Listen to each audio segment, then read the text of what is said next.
welcome to SPADS episode 19. We're back in the studio after a couple of weeks on Zoom. I've made an appearance finally. I'm joined once again by Dangerous Dave and Brucey Bonus. We are missing Moneypenny this week. He's working. Yeah, he's working. He's working. Yeah. He's working. So apologies for being on Zoom the last couple of weeks. You'll notice a couple of changes. We're now just gone to a single camera shoot, so we haven't got multiple camera shoots, just to make editing a little bit easier. So if you're watching this on YouTube, the long form, it won't be as aesthetically pleasing, so apologies about that. But it will mean that you'll have more focus on the shorts. If you're listening to us on Spotify or Apple, you won't notice any difference. So don't worry about that. Yeah. Gentlemen, good to be back. Yeah, excellent to be back. Been a while. Yeah. It has been a while. And also, we picked the week to come back in the studio when there's no Premier League. Yep. So we've got England internationals. What we're talking about today, Harry Kane exceeded the top England goal scorer of all time. The question we're asking, is Kane better than Rooney? So I'll give you some stats before we go on. So Kane had, I've lost my stats already, 81 caps, 55 goals in 81 caps, and Rooney 120 caps for 53 goals. However, Rooney was the youngest ever to score in an England shirt. What do you think? Kane better than Rooney? No. I would much rather have Rooney in my side than Kane. Would you? Yeah. I think with Rooney, he's one of them players. I know he's a Manc and Evertonian, and I should be saying Kane all day long, but Rooney will change you. You know, he'll change that game. He's got more power. To me, he just seems more interested. You know, whereas Kane, I know he drops deep in that and does provide, but I just think Rooney gives you more. I was really surprised by that stats.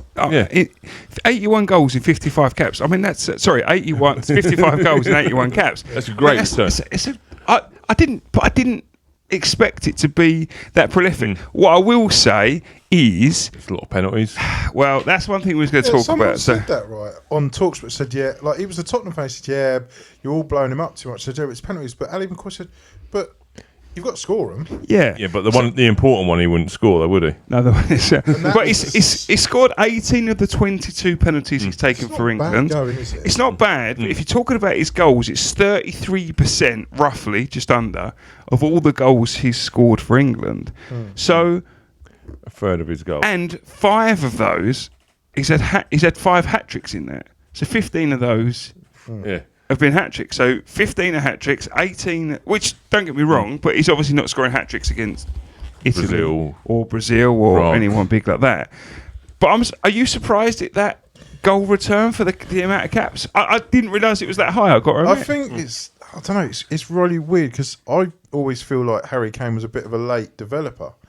And I think sometimes you sort of, as he's like, you just assume Kane's always in the team now, don't you? I think because he was a bit of a late developer and he went on loan at like Norwich and Leicester, wasn't it? And that, I think internationally, you kind of think he was there when he was younger, but I think he's playing. I mean, he plays a lot of games for England. He plays every game more or less, doesn't he? And I think that's where it's a little bit, you sort of get a bit misled by the numbers and that, but. In your question, I think Rooney's better because, going back to what Dave said, Rooney's one of these players that if you're having a tough game, he'll be back in the left-back position and he'll take a player out and get that ball back and he starts. That's not a criticism of Kane, no. But I think Kane is an out-and-out striker and he's world-class in my opinion. But Rooney, like you said, is that player. Like, to me, if you're 1-0 down, I don't think you look at Harry Kane and think, no, like a bit like Gareth Bale was with Wales.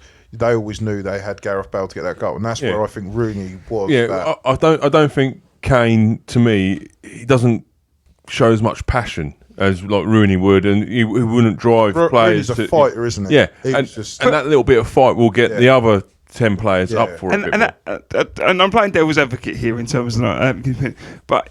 If you've got Rooney that's going to drop back into left-back position, you say, drive players forward. Is that what you want from your number 9, per se, which is what we're talking about? You want your number 9 up in the box scoring goals, right? They weren't they? They are different players, and Rooney would, or did work very well with another striker, wasn't he? He wasn't an out-and-out striker. So if you had to pick, you're playing a formation that England have played, predominantly tend to play 2 wingers, per se, with a centre striker. Yeah.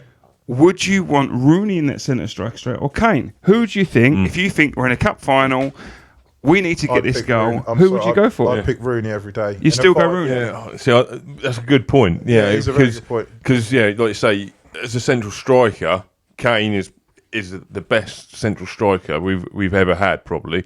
And in and around the box. Ever had? That's quite a. Well, I suppose he is that goal scorer, right? Yeah, I think he is. Yeah. What about Lineker? He's in the news all the time. I think Now. he's better Shearer. I'm trying going off Rooney. No, I think so. Yeah. You think? I think for country, him and Shearer are very similar. But I think Alan Shearer builds a little bit more up like Rooney does to his players. Like other players would feed off that, where I don't think they do like they do with Kane. Which I think with Rooney, you get that fire in your belly from the other players. But you're going into the World Cup final. We're playing Brazil. You're playing a formation with one centre striker up front. You can pick from Rooney, Kane, Lineker, Shearer, Chris Sutton, anyone else you want, Andy Cole, whoever we've had through the years. Who are you putting in that number 9 position that you think is going to get it? Don't say some fucking Jordan Henderson. I was waiting for you to finish. Who is your hurry I up. could see that you'd already started smiling. You was up for something. And they're all in their prime. Yeah, all in their prime. So you got to think you're going into the World Cup final. You need a number 9 up front for England in recent times. We don't want to go back to Southgate's our manager. Yeah? Well, you're the manager. You're the manager. Right. You've got to pick the number 9. Who are you picking? It's an impossible task. Yeah. Who are you picking? Do you know the annoying thing about that is because Rooney's record at tournaments isn't the best. But you're going into the World Cup final against Brazil. You need a central number 9 Who are you picking? You've probably got to go with Kane.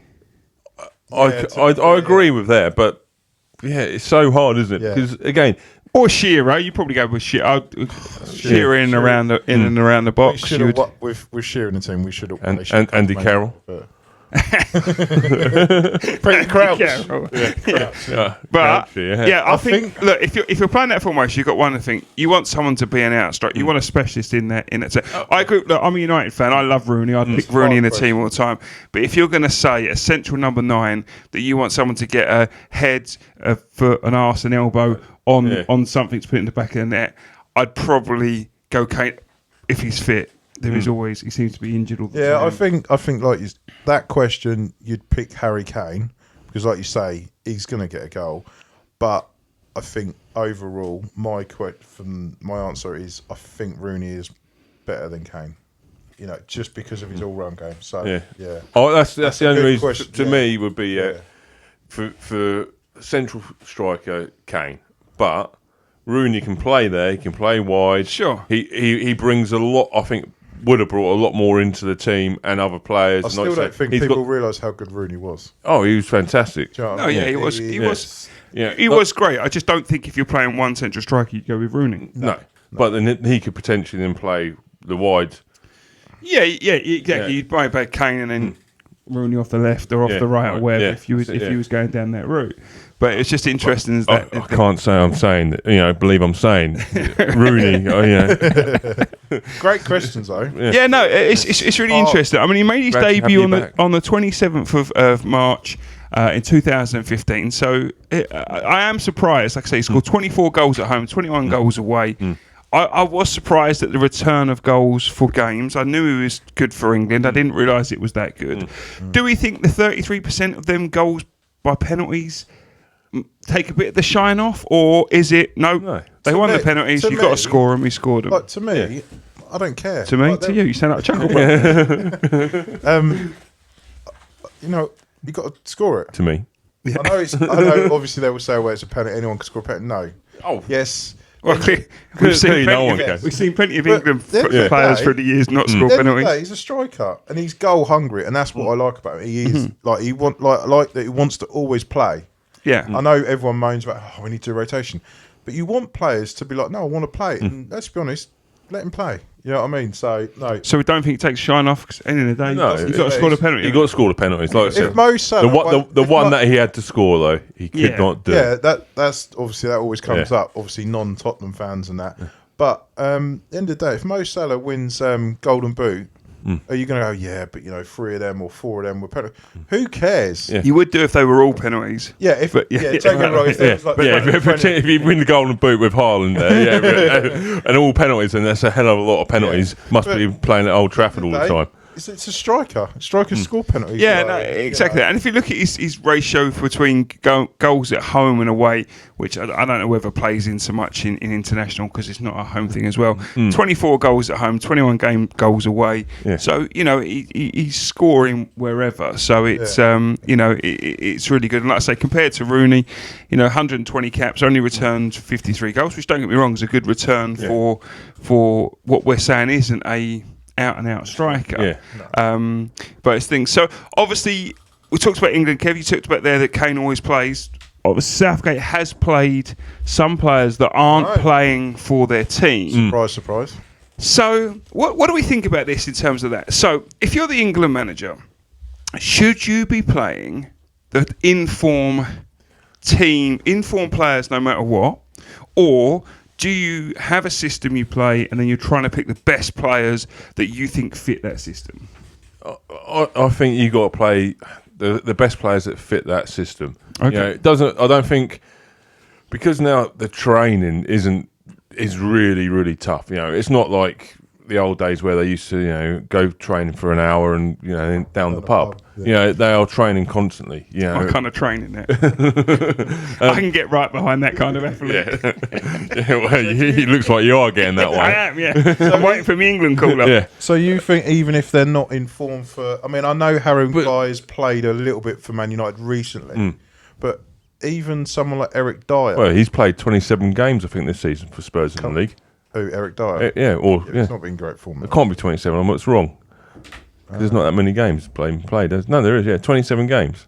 He's played near enough every game for Spurs. No, but what I mean is he ain't been in the best, but not. He's not been in great form, no. A bit like Maguire, he's only recently been playing. Yeah. But see, even with you're saying, so even if they're not playing as much for their club, you still use them for the position. But then, obviously, Southgate has them in a training session prior to the actual match. Yeah. And, you don't know what they are. In that training session, they might be looking really sharp and really good.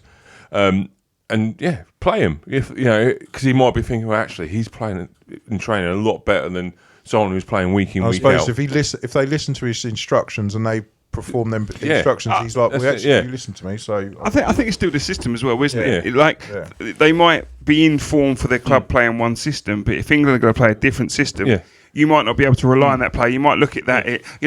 Use an example. You might look at one player and think, right, I need him to track back. And for his club, he doesn't need to do that. Yeah. Put him in England's shirt, playing with that formation. No, he doesn't do it. Now it leaves you exposed. You think, I can't trust that player. Like Trent, not this season, last season before when he was in good form. Yeah. But he doesn't suit the Southgate style of play. Yeah. He is forward, and that's it. Defensive didn't matter in a way for Liverpool.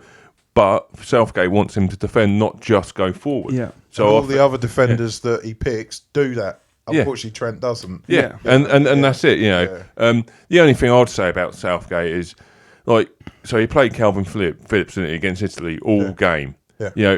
That one game is more minutes than he's played for City all season. Yeah, that's a big one. Don't get me wrong. Yeah, start him, great. But at 60 minutes, see that he's going to be blowing out his arse. It's a tough game. He's put a lot in. Take him off, but he didn't. He played everyone else and took everyone else off. He should have been the first probably to come off. That's one thing that I could say about Southgate is substitutions are either too late or they're a bit questionable. Yeah. Where not going on about Man United, but Ten Hag, where we've said about his substitutions. Solskjaer used to do the same you are going on about Man United. Solskjaer used to do not 7 times yet. And Southgate did absolutely. You're right. The substitutions have always been have been poor for Southgate. How do you think that has a knock on it? It must have an effect to the players if you're playing well for your club in midfield. Jordan Henderson, for instance. I don't know why I said him, but and Calvin Phillips is playing the whole game. You must then sit there and think, I don't know what I've got to do to impress this manager to get into England team. And do you think that then has an effect on the dressing room and the mentality? Because I can't work out at the moment whether England are in a good place or not. I said after the World Cup I wanted Southgate to go. I thought I don't think I just think we need some sort of fresh ideas. But having been said that, he hasn't lost a game since then. 2-1 against Italy is a good result. Italy are a decent side. You know what I'm not sure if he will hold us back in the tournament, because he is very steady. Like I don't think he's one of these players that a manager that if we're 2-2 or something and we need that goal, if he's going to make that change that you think, well, I'm going to stick a Maddison on that's going to go for it, or I'm going to put that defensive midfielder on to shear it up. Which I understand both arguments, but I think if you're in tournaments, we've got that such array of talent in attacking wise, and that's what I concern. And I don't feel like we put enough players on the fringes in the non-tournament games. I don't think we see enough players getting put in. There's enough players out there in the Premier League performing that be given a chance. Now, I'm not saying they've got to play the whole 90, but get these players in and see. I mean, Tomori, I know he's not been the best of form in Italy this year, but I'm surprised that, what's his name, Ivan Toney played. Well, that's what I was going to say. With Ivan Toney, okay, we were 2-0 up against Ukraine at half-time. Yeah. All right? Wouldn't you just go, you know what, we're winning 2-0 quite comfortably. Kane, you're off. Tony, have 45 minutes. But he came on for like 15, 20 minutes. Yeah. You know, give him 45 minutes of trying to play at the top level. And I just think, that's his problem. Yeah. But I think the players like him. Oh, yeah. And that's one thing, you know, they believe in what his philosophy in a way.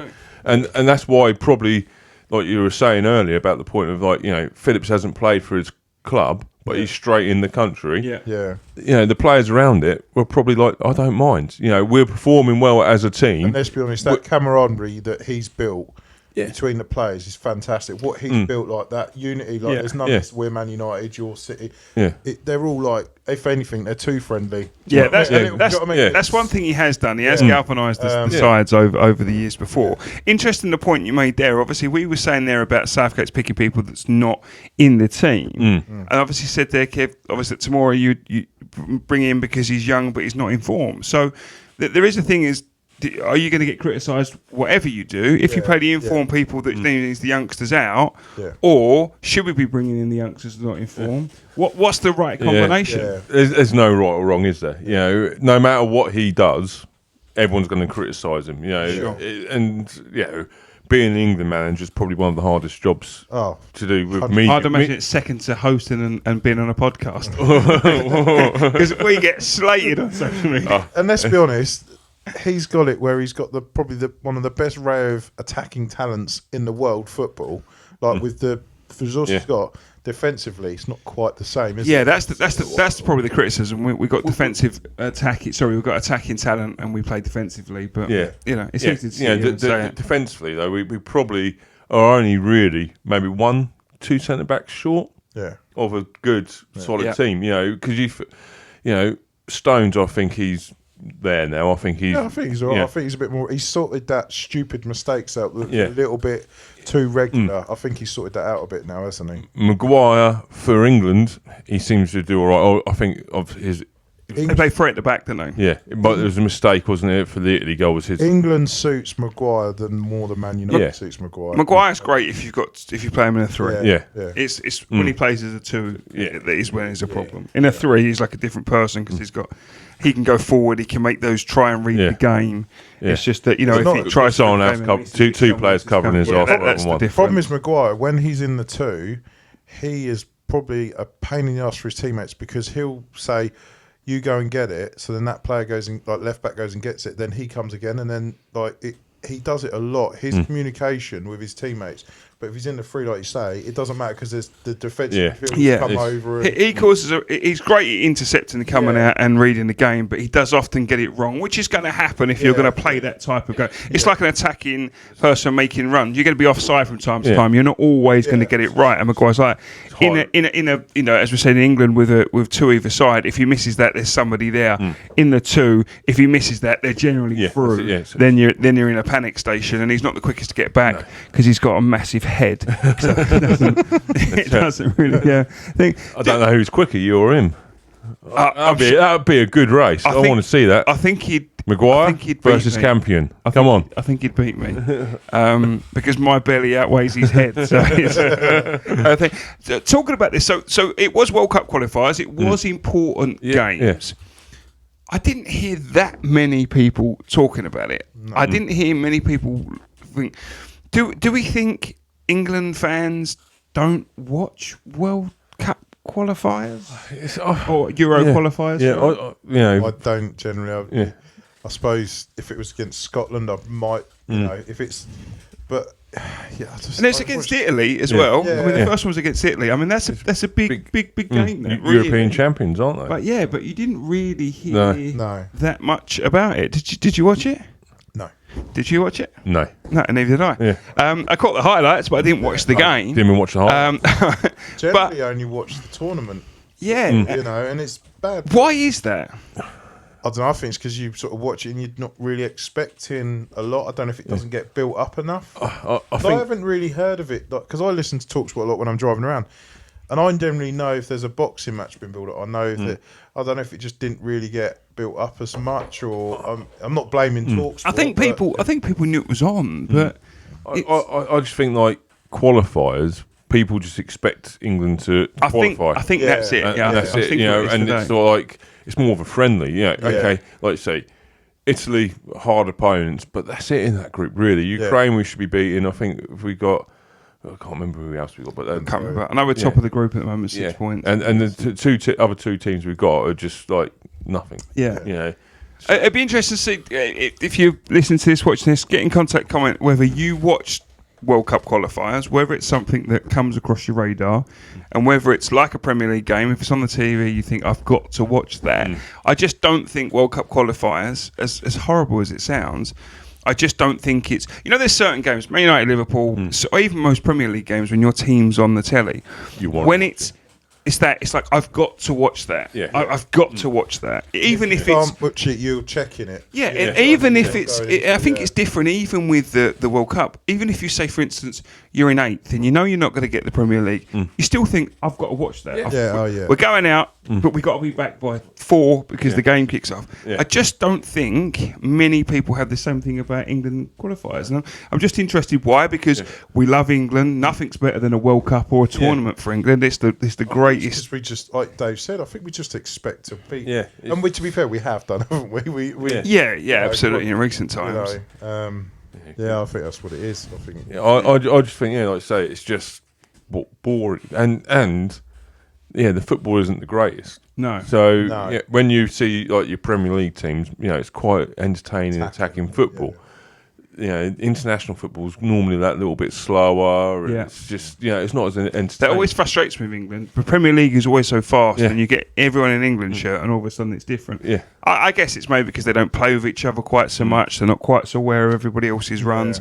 But it's interesting. But talking of Kane, obviously there's Conte was left under mutual consent. Sacked. Is the word. I mean, we talked about Spurs a few times on this podcast.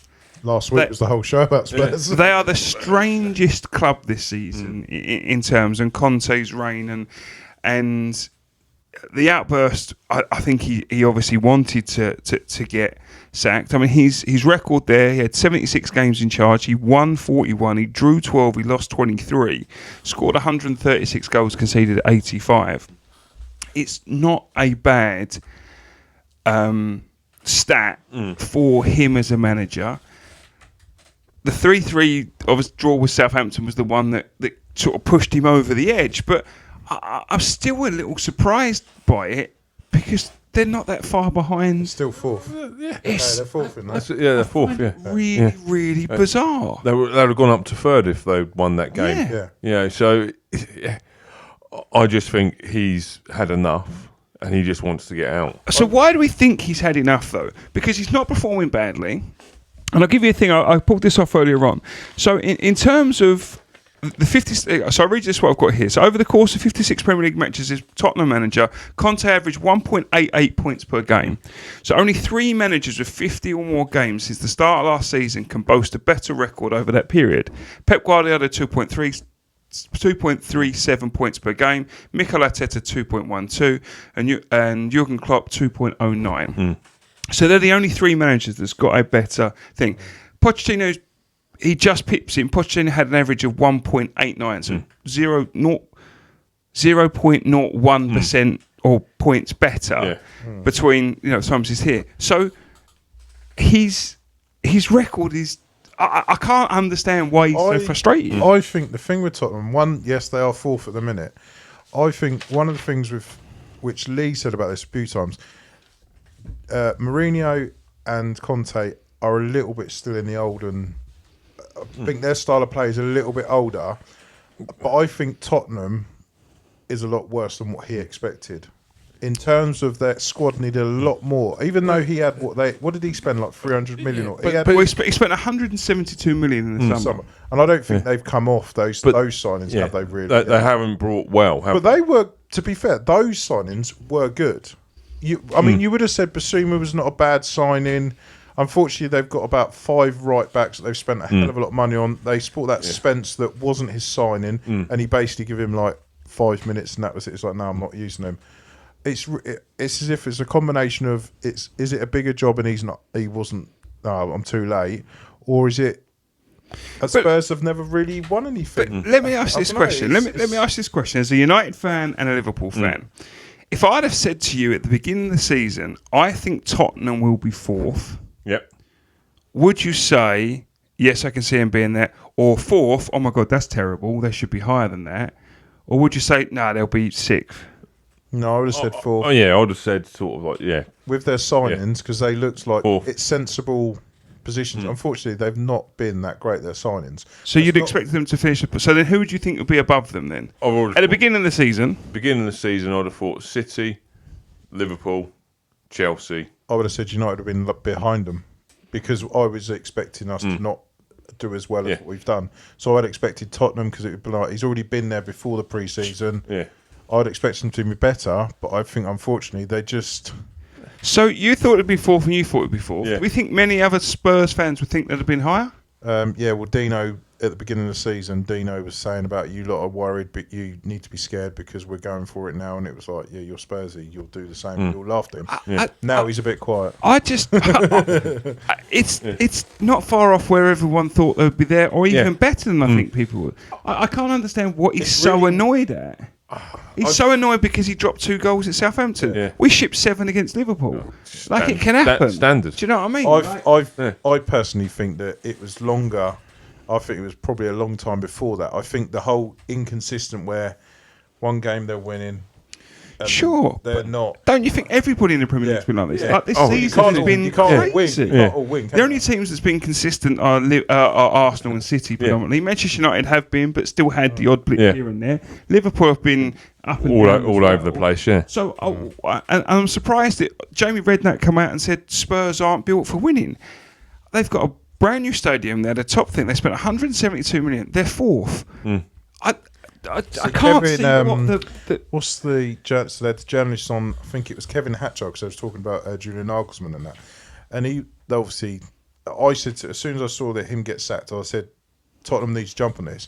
But then straight away, Real Madrid are looking for a manager. And it's like, well, let's be honest. If you're going to choose Real Madrid or Tottenham are in the second tier, and they're like, his agent planned out his future and said, before he got the Bayern job, it was like basically you're in Hoffenheim, RB Leipzig, Tottenham wouldn't be a bad second tier club to go to. And then the Bayern Munich to Real Madrid. Unfortunately, he went to Bayern Munich and it didn't work out. But he said Tottenham ain't really around the world, ain't renowned to being. They're not known as a big club, are they? Which is mad because considering it, and it said it doesn't matter if they spend 100 million a season. They're still not classed as fighters like Man United, even though they're not challenging for title, but they go out and prove it. And the same as Man City, same as Liverpool, same as Chelsea. And he said, unfortunately, around the world, they're not known as a big club like that. But what more have Spurs got to do? Apart from win a trophy, but then there's lots of clubs you could say that to. What more have Spurs got to do to be considered they're doing well? Consistent. Yeah. No one's consistent. That's the Premier League. You're. I suppose, you're saying for Spurs, they've got to win something. But then they don't do well in the other cup. They never go for the FA Cup, Carling Cup. Like, I know, but I also think you have to be. Every club strengthening. Every club is going for the same titles. Everyone realises they can't get the Premier League and they have to go for the other clubs and stuff like that. I'm just really surprised at why everyone thinks that it's all broken at Spurs. But I think it's a mentality thing. Yeah. Because let's be honest, what's Ten Hag done at Man United? Sure. Gone for the Carling Cup. What did Jose do? Everyone took the mick out and said, "Oh, he's gone for the Carling Cup and the Community Shield." It's a start. And then Pep Guardiola, he goes for the Carling Cup. But do you think if they finish fourth this season, that's progress for Spurs? I think they've sort of stagnated. I think they've stayed roughly where they're going to be. That's at the moment. I think they're always going to be at the moment challenging for fourth. I agree. Yeah. So that's what I think. I think whatever manager you get in there. Now though, they've got a bit more competition in Brighton, Newcastle potentially. That's my point. Yeah. So that's why I can't understand why everyone thinks it's so broken. They just haven't, like I say, invested well. They've still got a lot of players. Sure. Of old there that Hugo Lloris should have been changed. That's a mistake in terms of Lloris. You got even like Dyer was there when Pochettino was there last. So it's coming back to like, he was still here. Yeah. Just talking to Poch is there. Obviously, do we think if Poch is obviously one of the ones that's been banned about as the new incomer as well as that Julian Nagelsmann. Julian Nagelsmann. Whether do we think Poch will come back? And if we do we think that's likely to increase the chances of Kane staying? I don't think that makes any difference to Kane now. You think Kane's going regardless? I think he'll stay, Kane, no matter what. I think he might stay because I think Man United are linked with him today.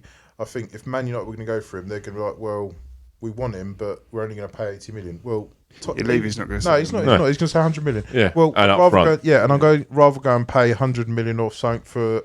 Is it Osman in? Is it Napoli? He's 23 years old. Yes, I know he's not proven the Premiership, but his age is like. So there's the age thing. Personally, it's one of those things. I think it's a love affair. But you've seen a lot of the Tottenham fans recently. Like the last couple of days, are a bit like, look, love Poch what he did, but what's he going to do any different? Yeah. I think if you put Pep Guardiola in there, I don't think he does much difference in terms of with the money he's going to be able to spend with the club. That's what I can't understand. I think Jamie Redknapp coming out as a former Spurs player coming out saying they're not built for winning. I find baffling, to be honest with you. I just don't seem to have the mentality to take over the line. It's quite strong what he said that he's like, because he said, I wasn't saying about the owner, but he's like, he said the ownership, the same ones, they're happy with just being fourth. Yeah, because I think it's difficult I think it's difficult to win the Premier League. Yeah, they should have won when Leicester won it. That was a big I think it's incredibly hard. But the funny thing with that though is who was in charge then? That was Poch. Who was in charge in the Champions League final? Poch. Yeah. And there's it's this thing. We get Poch back. It's all sorted. What, you're just going to tick along? What's going to be different now from Poch going? Because he isn't going to go and get £200 million that potentially they could do with. He's going to be leaving. Does £200 million sort them out? This is the point. Yeah. The answer always seems to be we'll just throw more money out. But you say sensible signings. They had sensible signings in the summer. And it hasn't worked out for them. Absolutely. And that's why I can't understand why it's so broken. I think what they've got to get rid of players who have been there too long. Yeah. And they're still playing. They need to get fresh blood in there. Rather than Dyer, Lloris, Davis. And if they got rid of them and brought in you, do you really honestly, hand on heart, think they're going to be challenging the likes of Chelsea, Liverpool, Arsenal? I think there's a mentality thing. I think that's hard to do. I think that's not an easy thing, but I think it's a mentality thing. I think half of the players, because that was what Pochettino used to say, that too many players are Pochettino. Who's Pochettino?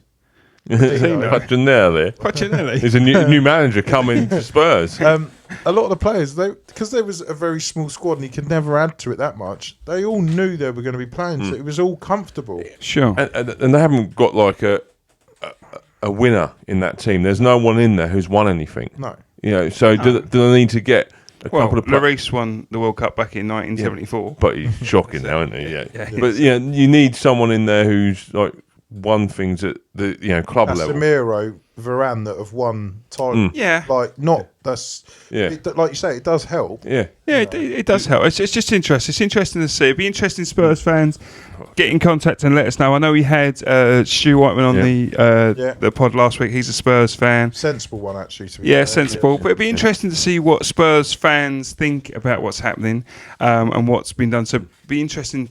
Give us your comments. Let us know what you think is wrong at Spurs, or if you think anything is wrong at Spurs. One thing I wanted to talk about, we talked about spending. We talked about Tottenham spent 172 million last season. I've got the net spend over the last 5 seasons of all the clubs in the Premier League.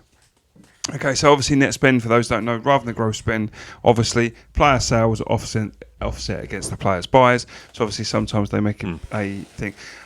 This was really interesting to me, and I want to read it to you and the guys in the pod, just to let you know. So it's going to be no surprise that the top of the 5-year net spend is Chelsea.